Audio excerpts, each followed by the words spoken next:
মিরপুর শেরেবাংলা জাতীয় ক্রিকেট স্টেডিয়ামের CCDM cricket committee of Dhaka metropolis কার্যালয়ে শনিবার দুপুরে সাকিবের দলভুক্ত করার ঘোষণা দেন রূপগঞ্জের কর্ণধার লুৎফর রহমান বাদল। তো তিনি কি বললেন চলুন দেখিনি। তার আগে একটি ছোট্ট রিকোয়েস্ট, ভিডিওটিতে একটি লাইক আর চ্যানেলটিকে সাবস্ক্রাইব করে রাখুন। আমরা চ্যাম্পিয়ন হওয়ার জন্য দল করেছি। দলের সবচেয়ে বড় আকর্ষণ সাকিব আল হাসান। আমার সঙ্গে ওর কথা হয়েছে, আমেরিকাতে ছিল। ঘরের ছেলে ঘরে আসছে, এটাই সবচেয়ে বড় খবর। এর কিছুক্ষণ পর অনলাইনে দল বদলে প্রক্রিয়া সম্পূর্ণ করেন সাকিব। প্রিমিয়ার লিগে গত আসরে শেখ জামাল ধানমন্ডি ক্লাবের হয়ে খেলেছিলেন তিনি। দল বদল করলেও সাকিবের দেশে ফেরা নিয়ে অনেক প্রশ্ন ও অনিশ্চয়তা থাকছেই। গত আগস্টের শেখ হাসিনা সরকারের পতনের পর আর দেশে ফিরতে পারেননি আওয়ামী লীগের ক্রিকেট সংসদ সদস্য হওয়া এই ক্রিকেটার। রাজনৈতিক পালাবদলের পর আগস্ট ও সেপ্টেম্বরে পাকিস্তান ও ভারতের সফরে মোট 4টি টেস্ট খেলেছেন তিনি। এরপর থেকেই থমকে রয়েছে তার আন্তর্জাতিক কেরিয়ার। গত অক্টোবরে দক্ষিণ আফ্রিকার বিপক্ষে ঘরের মাঠে মিরপুর টেস্ট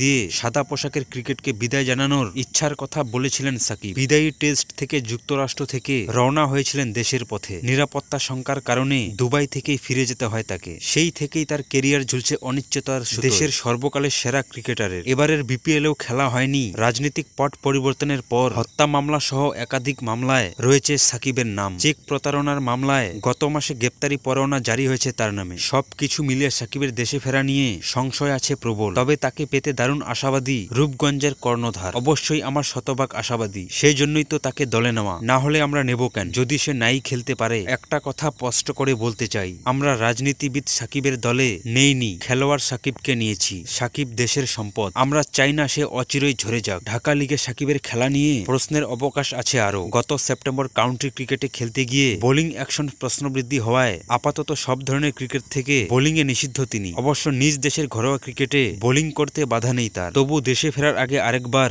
বোলিং অ্যাকশনের পরীক্ষা দেবেন সাকিব, জানালেন লুৎফর। তিনি বলেছেন, আমার সঙ্গে যে সাকিবের কথা হয়েছে, রোজার মধ্যে সে ইংল্যান্ডে আসবে, পরীক্ষা দেবে বোলিং অ্যাকশনের। সম্ভবত তৃতীয় পরীক্ষা এটা। এখন একজন কোচের সঙ্গে কাজ করছে। কোচ সায় দিলে সে পরীক্ষা দেবে, আর সেই পরীক্ষায় পাশ করলে আমি মনে করি সে বাংলাদেশে খেলতে পারবে।